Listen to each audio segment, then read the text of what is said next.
understanding the power and responsibility of the church age. Number one, the church has a spiritual authority. Pakisabi po, spiritual authority. Okay, let's read the word.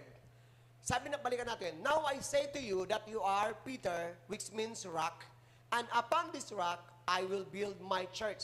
So, katulad ng lagi kong sinasabi, pero for the sake sa mga baguhan, yung sabi ng Lord na, upon this rock, I will build my church. So, dahil sinabi ni Peter, anong confession ni Peter? You are the Christ, the Son of the living God. Who is the rock? The Christ. Amen? Upon the confession of Peter, na Christ, Jesus is the Christ or Savior, the Son of the living God. Parang ganito, upon your confession, Peter, I will build my church. That's why those people who acknowledge Jesus is the Christ, the Son of the living God, those people, he called him church. Who is the church? Those people who acknowledge Jesus, he is the Christ, the Son of the living God. Therefore, we are the church. Those who believe and accept Christ as their Lord and Savior, the Son of the living God. Yun yung church. Is it clear? At ang sabi niya, ito ang maganda. Dahil ang pinag-uusapan po natin, spiritual authority. Yung church na itatayo niya, sabi niya, mayroon siyang authority. Saan? Basahin po natin. And all the powers of hell will not conquer. Kanino? Sa church, sa akin. Are you there?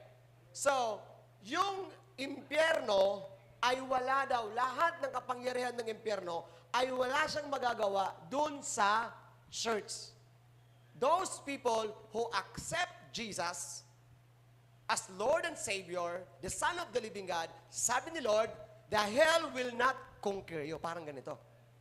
Kung ipipersonalize natin, the hell has no overpower over me. Why? Because Jesus is my Lord and my Savior. Which means, you are not designed for hell.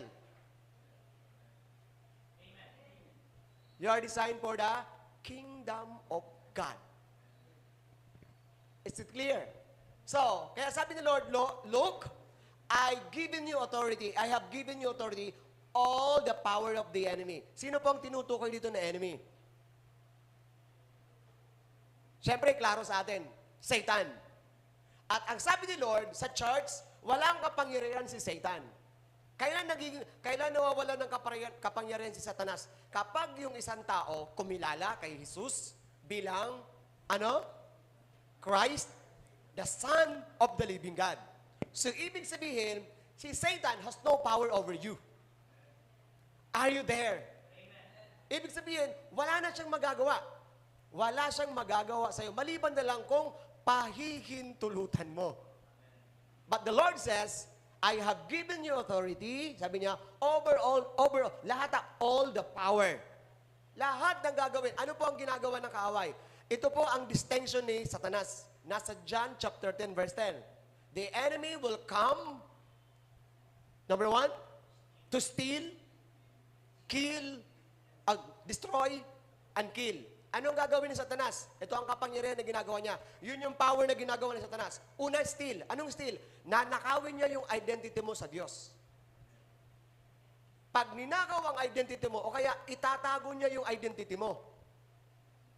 Pangalawa, pag natago niya, sisirain niya buhay mo. At pag hindi siya nakontento, ito ang pang-last, papatayin ka niya.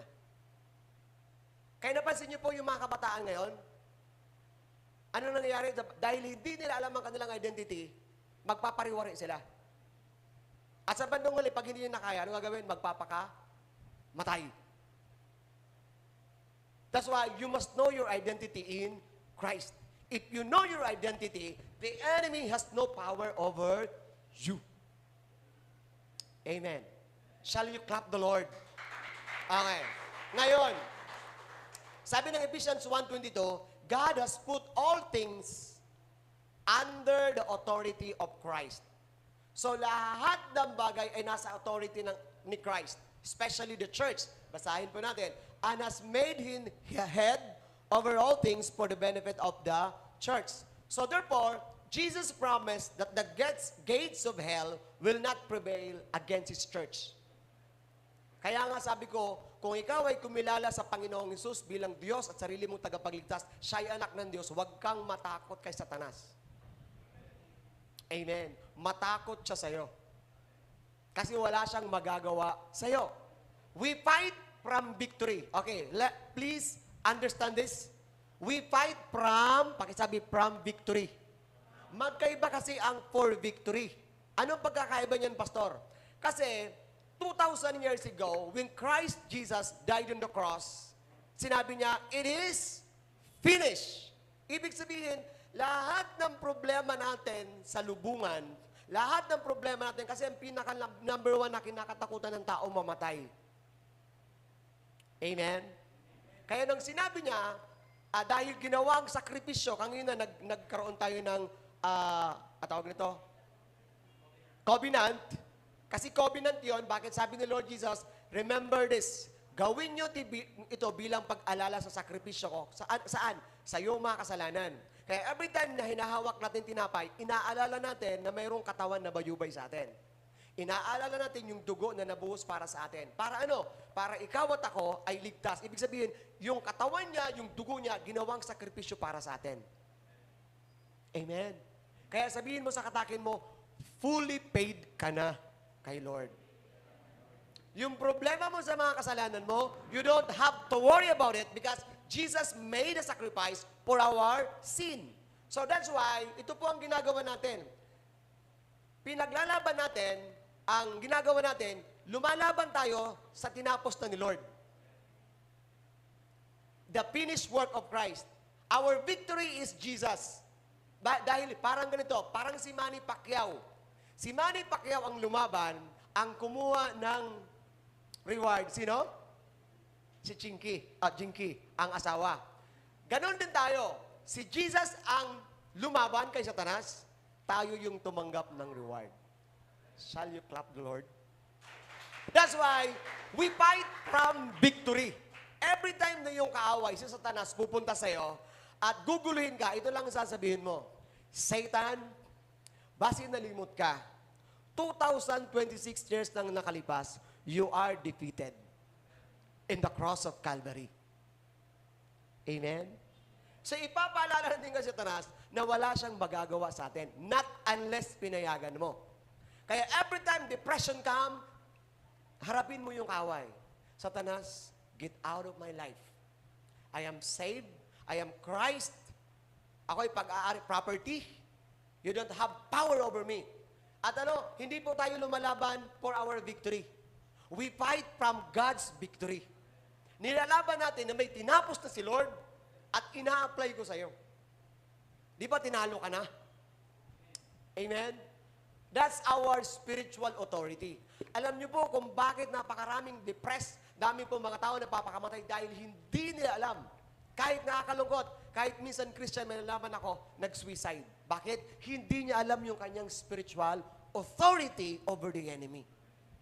That's why we must stand.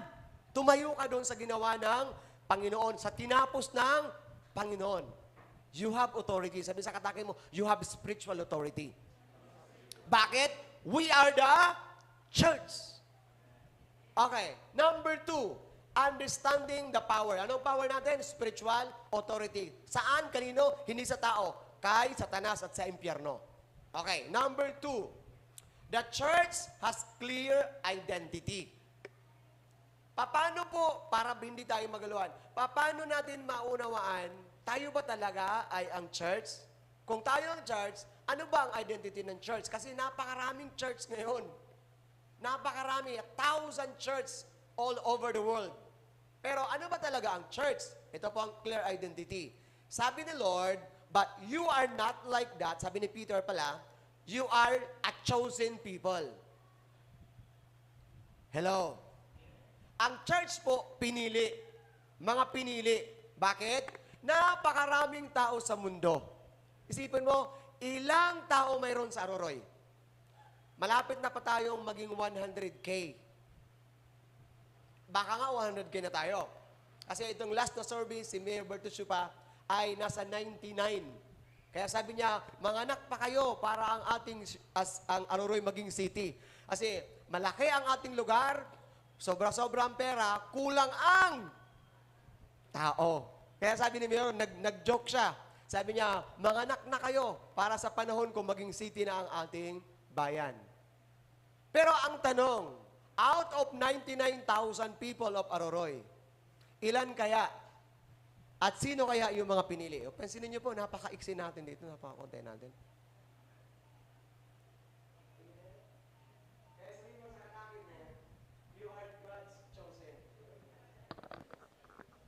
Hindi ba kayo masaya?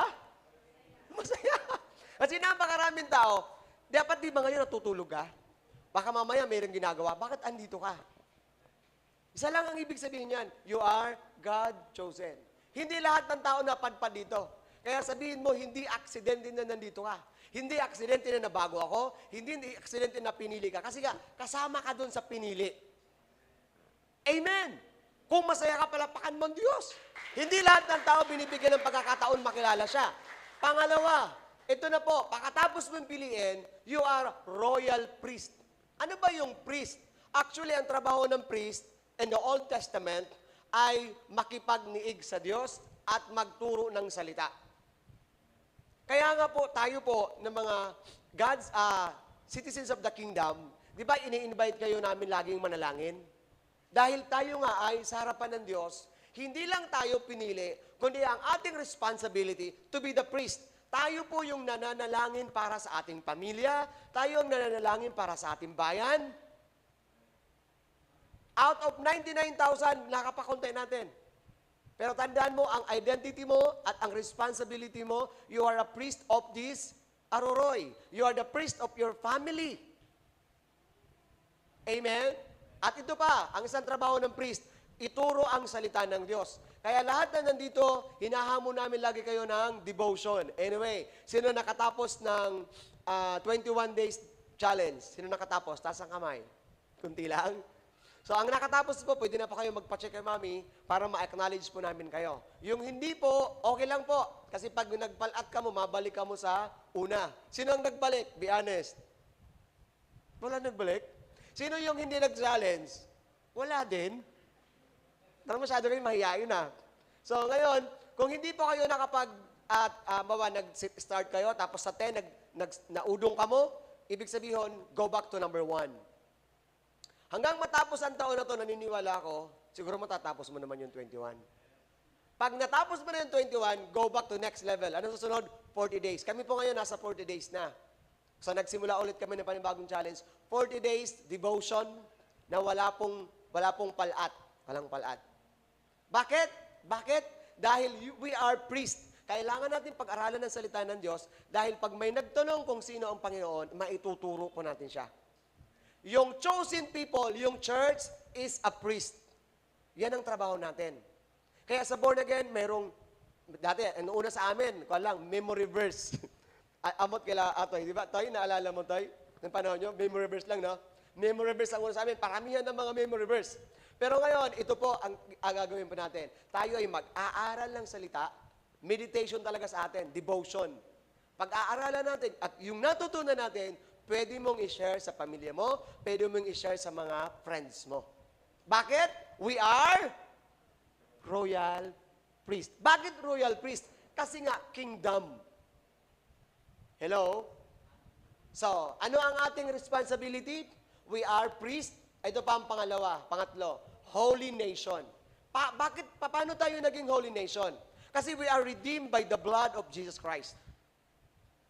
Naging malinis tayo at naging banal tayo dahil sa tinapos ni Jesus sa cross ng Kalbaryo. Pastor, nagkakasala ako. Yes, but you are redeemed by the blood of Jesus. That's why ang tawag sa atin, holy nation. Because of the righteousness and holiness of Jesus Christ that we have. Pang-apat, God's very own position. Okay, papaliwanag ko sa inyo. Makinig po kayo, paano tinawag na tayo po ay God's very own position? Paano tayo naging pag-aari ng Diyos? So, si Abraham po kasi ang tinawag ng Diyos para magtayo ng bansa. Ang sabi ni Lord, Abraham, go out to your place and I will bless you. I will make you a great Church or nation? Nation. Ano po ang itatayo ni Abraham? Itatayo niya po, kaya sabi ni Diyos sa Abraham, ituro mo sa mga tao mo, ituro mo sa mga Israelita yung mga salita ko. Bakit? Gustong gawin ng Panginoon ng Israel maging kanyang kaharian. Amen. So, the kingdom of God ay gusto niyang ipagawa kay Abraham. Gusto niyang itatag kay Abraham. Pero ang problema po, pagdating ni Jesus, yung Israel po, hindi naging ganon. Naging Judaism. Although, Israel sila, pero mas pinapahalaga nila yung pagiging Judaism kaysa pagiging kingdom ni Lord. Kaya ang nangyari po, ito ang sinabi ni Jesus. Pagdating niya, sabi niya sa mga Israelita, I tell you, dahil nag-fail po sila, the kingdom of God will be taken away from you and given to a nation that will produce the proper fruit. Bakit po? Ang nangyari po, yung mga tao naging religious. Hindi po sila naging kingdom citizen. Magkaiba po kasi ang religious person kaysa citizen. Bakit? When you are religious, more likely, you are living in your belief. But if you are citizen, pagiging citizen, mayroon kasing law. Napansin niyo po sa ating lugar, umiikot po yung lugar na to dahil mayroon pong mga ordinances sa ating lugar. Amen. So, ang gusto ni Lord, ang tao, mamuhay sa mundo as kingdom citizen, not a religious person. Yung problema pagdating ni Lord, yung mga Pharisee, ay yung mga tao doon, napaka-religious. But they are not righteous. That's why sabi ni Lord, kukunin ko ang kaharian at ibibigay ko sa mamumunan ng tama. At kanino binigay? Kanino binigay kasi kinuha? Ito po, sa atin. Parang hindi kayo masaya Kinuha na nga sa Israelita at binigyan tayo ng pagkakataon. Kanino? Sa mga pinili niya mga tao, tinawag niyang priest, a holy nation. Dahil nag-fail ang Israel to implement the kingdom of God on the earth, tumawag siya ng mga tao na maniniwala sa kanyang anak at gagawin niyang banal na bansa at gagawin niyang pag-aari. Ako yun. Ikaw yun. Pwede ba malapakan ng Panginoon? So, pero dahil nag-fail sila, dapat huwag tayong mag-fail sa ating responsibility. And our responsibility is to be a priest, to be a holy nation, and His very own possession. So, ano ibig sabihin? We are chosen holy and set apart, not to be hidden, but to declare God's glory. At ito po ang challenge number 4, number 3. Number 1, ano po ang ating power? Spiritual authority over Satan and the hell. Number 2, our responsibility is, ano po? Number 2. Yun. Lakasan niyo po. Yun. Malinaw dapat ang identity natin. Ano tayo? We are chosen people. We are royal priest. We are holy nation. We are God's very own position. Amen. So, ito po ang pangatlo, understanding the power and responsibility of the church age. Ito po ang pinaka-challenge sa atin. At dito maraming nagkakamali ng mga Kristiyano. The church is called to influence the world. Pakisabi, influence. Lahat pala ng mga naniniwala kay Kristo, tinawag maging influencer. Pero nakakalungkot, yung mga sikat na mga social media influencer, hindi po mga taga-kaharian, mga taga-mundo. Bakit? Tingnan niyo po itong word na to. Anong sabi ni Lord sa atin? We are, okay, ikaw na to, internalize. We are the light of this world. Ibig sabihin, kung mayroon mang dapat nakikita, tayo yon. At sabi niya, dapat hindi tayo nagtatago. Pero nakakalungkot, kunti lang ang nakakilala sa'yo na born again ka. Kunti lang ang nakakilala sa'yo na naniniwala ka kay Kristo, bilang siya ay tagapagligtas mo at Diyos mo. And that's the great challenge. At ito po ang pinaka-challenge sa atin. Basahin niyo po ng malakas. They do not belong to this world. Tayo yon. Any more than I do. Make them holy by your truth. Teach them your word, which is truth. Just as you sent me to the world. Dito muna tayo. Bakit po? Alam po natin si Jesus, from His kingdom, from heaven, bumaba siya para maging sacrifice para sa atin. Sabi niya, katulad ko na isinugo mo sa mundo. Saan sinugo si Lord? Sa mundo. Okay, ito po ang challenge sa atin. Sabi niya sa mga nananampalataya sa Kanya, I am sending them, kanino yun? Sa disciples, into the world. Kaninang umaga, humingi na ako ng tawad, at ngayon hihingi rin ako ng tawad. Bakit po? Isa din po ako sa nabiktima ng turo. Kasi yung religious, magkaiba po ang teaching sa kingdom kag religion. Ang teaching sa religion ganito. Nagawa ko yun dati yun, pero ngayon hindi na. Ipapakilala sa iyo si Jesus. Sino si Jesus? The Christ, the Son of the Living God. Very good. Pero ito ang problema pagkatapos sabi niya, alam mo ba, pag tinanggap mo si Jesus, saan ka pupunta? Okay, very good. Yan ang religious teaching. Saan ka pupunta? Nahiya kayo Which is totoo. Totoo naman talaga. Ito po ang danger. Ito ang danger. Dahil pagkatapos na pinangakuan ka ng langit, ito po, ang problema, ayaw mo nang pumunta sa mundo. Dahil iniisip mo, ano iniisip mo? Tagalangit ka. Kaya ang ginagawa mo ngayon, nag-aantay kang dumating si Jesus. Am I right? Diba? Wala tayong ginagawa dahil may pangako sa iyo. Anong pangako? Pag tinanggap mo sa Jesus, pupunta ka sa langit. Dahil pupunta ako sa langit, wala na tayong pakialam. Ang mahalaga, ligtas na ako. Tama po ba ako? Kaya, kahit hindi ka sumama sa discipleship, okay lang. Bakit? Anong nasa mindset mo? Ligtas na ako. Pero ang sabi ni Jesus, tinawag niya tayo para i-send sa mundo. Ang teaching ng kingdom, you are called saved to the world. Parang ganito, I am saved to save. I am blessed to bless. Yung problema hindi na nangyari. Bakit? Wala ka nang pakialam dahil ligtas ka na.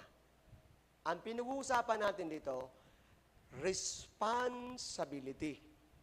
Nasaan kaya ngayon, nagtatago ka. Bakit? Ligtas ka na naman Pero sabi ni Lord, you are the light.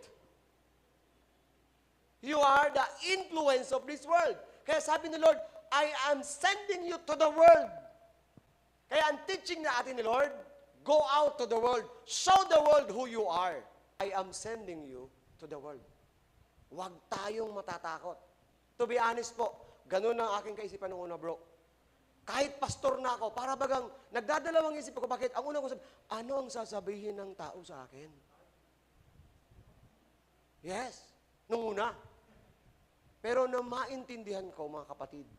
Ito kaya nga sabi ko, bakit po nakakalungkot? Tapos makilala lang ng Lord, nagsarili. Para bang ganito, andun ka na lang sa comfort zone mo. At hinaantay mo na lang na dumating si Lord. Marami nakakilala sa atin. Pero ang punto ko ganito, sabi, ayun, malinaw Saan tayo tinawag? Tinawag tayo kasi nga, mayroon tayong obligasyon Balikan po natin. Sabi niya, I am called you to be the light. Bakit marami pong masamang tao? Bakit maraming masamang tao? Dahil, to be honest po, evaluation, hindi lahat po sa atin dito lumalakad sa hindi lahat hindi lahat. May lumalakad, pero hindi lahat. Hanggang doon lang tayo, na tayo alam natin born again, pero yung responsibility natin to influence, kaya nga sabi ko sa inyo kanina, nakakalungkot, kasi supposed to be, dapat Kaya, di ba, para maintindihan nyo, babalik si Lord. Ang tanong ko nga, di ba, tayo, excited tayo dumating si Lord. Ligtas na, amen? Excited tayo. Ang tanong ko nga, this challenge, si Lord kaya excited kayong bumaba? Kasi bakit? May point ganito. Excited niya siya bumaba? Kasi siya, King of King, Lord of Lord. You got my point? Para bang, paano ko bababa? Yung mga citizen ko, kanyang mga tao, hindi kumikil. Para bang ganito, kasi bababa siya as King of King, pero yung tao, hindi prepare. Tayo excited tayo, pero yung responsibility natin sa kingdom, yun ang punto ko. Tayo excited, Lord, come Lord. Pero sabi ni Lord, how? Bababa na ako. Kaya masarap sumabi ng come Lord kapag tayo, alam natin yung aroroy. Kaya may simbahan. Kasi yung aroroy gusto niya bago siya bumaba sa lugar ng aroroy. Lahat ng mga tao dito nag-declare, you are the King, you are the Lord. Masarap bumaba siya. Yes, excited bumaba si Lord. Pero bababa siya, tinan mo, ilang tao lang tayo nakakilala sa Kanya. Napakalaki ng ating gagawin. I'll take you the challenge. Hindi lang ako, hindi lang pastor. Lahat tayo tinawag maging influencer. Lahat ng kumilala kay Lord, ang tawag Catholic. To be honest. Ibig sabihin, universal Christian. Am I right? Yung universal Christian, lahat ng kumilala kay Jesus as Lord and Savior, Son of the Living God, sa buong mundo. Regardless of your denomination, hindi pinag-uusapan itong denomination. Dahil hindi lahat ng church nagdi-declare na si Jesus ay Lord and Christ and Son of the Living God. Yun ang totoo. Kaya hindi lahat, kasi tulad ng sinabi mo bro, na lahat ng kumikilala, lahat na gumagawa ng salita nito, naniniwala ko, they are the church. Makikita natin yan pagharap natin kay Lord.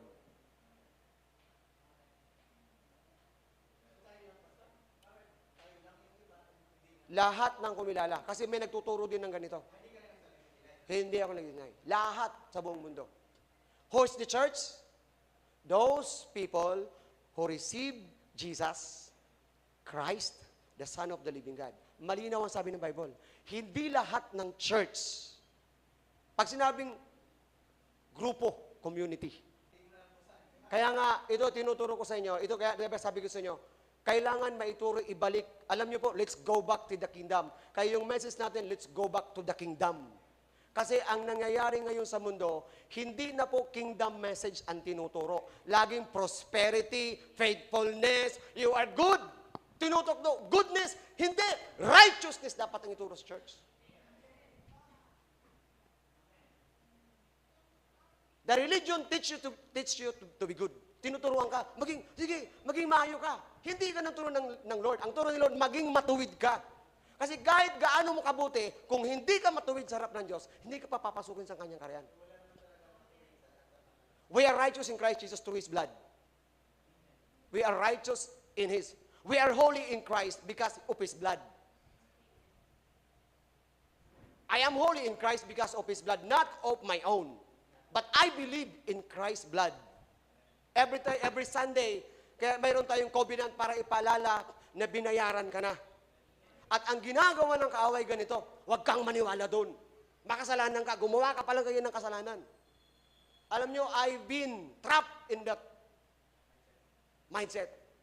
But when I open my eyes, no. Alam nyo po, bakit si Satanas ang sinira niya sa tao? Mindset. Ang inaayos kayo ng Diyos sa kanyang kingdom, mindset ng tao. Tingnan mo, mas madali kang maniwala na makasalanan ka kaysa matuwid ka. Pero ang totoo, in Christ Jesus, you are righteous. Pero pag tatanggapin mo na at nagkamali ka, magtatanong ka, righteous pa ba ako? Amen? Ang tanong, nagbago ba ang sinabi ng Diyos? Hindi. Kaya nga, alam niyo po sa panahon natin, ang laban ngayon ay kung paano mo paniniwalaan yung salita ng Diyos at lalakaran mo. Kasi maraming naniniwala sa word pero hindi nilalakaran. They believe but they don't trust the word. Kaya ito po ang, kaya nga sabi nga, let's go back to the kingdom. Ang word ni Lord is a living word, buhay. Dapat maramdaman mo, mababago ka ng salita ng Diyos. Kapag hindi ka nababago ng salita ng Diyos, tumigil ka na. Kasi you are walking in your religious. Anong titigil mo? Yung pagiging religious. Hindi yung ititigil mo yung ginagawa. Itigil mo yung pagiging religious at mamuhay ka dun sa salita ng Panginoon. So, balikan po natin. Ano tayo? Influencer. Kaya tinignan ko po sa YouTube, tinignan ko po, alam niyo po, nakakalungkot. Yung mga influencer po natin, mga palamura. Di ba? Naghanap ako ng mga podcast, kasi gusto kong mag-podcast kasi, alam niyo po, ang pinakasikat ng mga podcaster, sorry to the word, ay naku, sabihin ko sa iyo, mag-open kayo ng mga YouTube nyo, makita nyo, napakasikat nila, ang daming follower, pero alam mo, pinag-uusapan, murahan. Oh, nasaan? Kaya nga ng challenge, nasaan tayo doon? Kaya nga sabi ni Lord, go out, I am sending you to the world. Show them who you are through me. Amen. Actually, napakalaking responsibility. Kaya po, ako po, to be honest, pumasok na po ako sa social media. Wala akong pakialam na sasabihin nila. Bakit? I know who I am. Kasi ang una natin kinakatakutan, anong sasabihin nila sa atin? Bakit? Sino ba sila? Sino? Kilala ko. Ako tinawag ako ng Lord. Alam mo, may mga sablay ako, pero hindi ako magpapatuloy doon kasi may bago akong buhay kay Kristo na kailangan makilala nila. That's the challenge for us. Kaya nga ito sabi niya. Kaya nagsabi siya na, go and make disciple. Ano po make disciple? Turuan niyo ang mga tao na maging katulad niyo. Turuan niyo ang mga tao patungkol sa akin. Kung paano ko kayo binago, witness them kung anong ginawa ko sa buhay niyo. Kaya nga, di ba, sabi ko sa inyo, don't be shy to testify kapag may ginawa si Lord sa buhay mo. Doon makikilala na buhay ang Diyos natin. Kapag hindi po kayo nag-testify sa mga ginawa ng Diyos, parang sinabi nyo na walang kwenta yung ginawa ni Lord. Kaya ang hamon ko po, kapag may ginawa si Lord sa inyo, may na-overcome ka, give glory to God. Para makilala si Lord na mayroon siyang ginagawa. Buhay siya. Amen. So, the church is light in the darkness. Ito po tayo. Responsibility. Influence come through godly living and faithful witness. At ito po ang pinaka-challenge mga kapatid. The church should be visible. Ito sabi ko ngayon. Kasi nakakalungkot, ang visible kasi, building. Palakihan ng mga building, di ba? At doon ka ma-identify na, kwan yun, na-identify ang pangalan ng church, pero yung mga tao, kasi ang church tayo. Alam niyo po, na-amazed po ako. Kasi nakakalungkot, nagiging religious tayo dahil sa building. Pupunta tayo, tapos gagawin natin yung Sunday, pero ang nangyayari, hindi lahat po ha, sorry sir, hindi naman lahat. Pero ang iba, pabalik-balik, paulit-ulit ang buhay, pero hindi nababago. Alam niyo po kung bakit tayo nagsama-sama dito? Dahil we encourage you to live for God. A church should be a lighthouse of moral influence. Lahat ng mabubuting bagay dapat nasa church. Kaya nga, di ba sabi ko sa inyo, at I tell you frankly, kapag ako po wala na ako sa alignment ng morality, aalis ako sa pagpapastor. Amen? Bakit? Ano pa ang aking i-influence sa inyo? So, ngayon, understanding the power and responsibility of the church. Anong spiritual authority natin? Over kanino? Kay Satanas. Anong gagawin ni Satanas?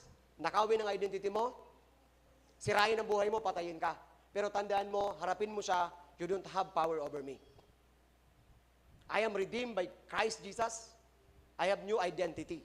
So, ano ang clear identity natin? We are chosen people. Ulitin ko po, kanina nagkukwentuhan kami. Binigyan tayo ng pagkakataon. Ito po ang mystery. Yung mga Israelita, sabi ni Lord, I tell you, the kingdom of God, kukunin at ibibigay kanino? Sa mga hintil. Tayo yun, mga kapatid. Pero alam niyo po, may challenge. Laliman natin ang pag-aaral. Pagkatapos po, alam niyo po, pagkatapos ng church age, ito po ang totoo. Pagtapos, pag wala na po ang banal na Espiritu, papakita ko po sa inyo. Pag binasa nyo ang Revelation, mayroon dong 144,000 na Israelites. Makinig. Mayroong nilaan si Lord na 144 Israelites.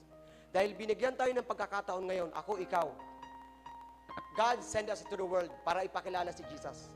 But many will fail. That's why ni-reserve niya ang 144. Magsisimula sa Israel, magtatapos sa Israel. Ang tawag sa atin ngayon, grace period. Binibigyan tayo ng Diyos ng pagkakataon. Ano? Mamuhay para sa Kanya at maglingkod sa Kanya. Supposed to be para lang dapat ito sa mga Israelita. Kaya ang mayroon tayo ngayon, grace. Naramdaman nyo na ang sinasabi ko? Biyaya lang to. Kaya hindi habang panahon may church at hindi habang panahon. Kaya sabi ko habang may pagkakataon pa na makapag-influensya tayo sa ating kapwa, let's do it.